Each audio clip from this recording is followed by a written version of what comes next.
आज की वीडियो आपने देखी होगी, नई फीमेल लेकर आया हूँ मैं। ये देखें, पैच देखें इसका कैसा ज़बरदस्त है। मैं चाह रहा हूँ कि ये पेयर अप हो जाए, ये जो पेयर आपके सामने, लेकिन मैंने एक एक्स्ट्रा फीमेल भी छोड़ दी है इसके अंदर। मुझे तो बहुत पसंद आई है ये फीमेल, माशाल्लाह बहुत प्यारी फीमेल है।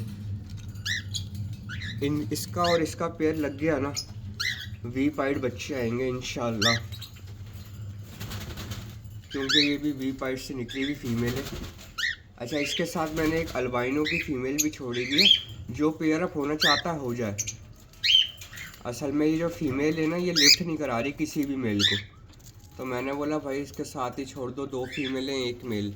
अब जिसके साथ बॉन्ड होना चाहेगा, अल्लाह जिसके साथ जोड़ा बनाना चाहेगा वो बना देगा, क्योंकि मेल हीट पर है और ये वाली फ़ीमेल हीट पर है वी पाइट की, और ये नहीं है, ये मोल्ड पर थी। अभी मोल्ड क्लियर कर रही है, ये जब मोल्ड क्लियर करेगी तब हीट पर आएगी।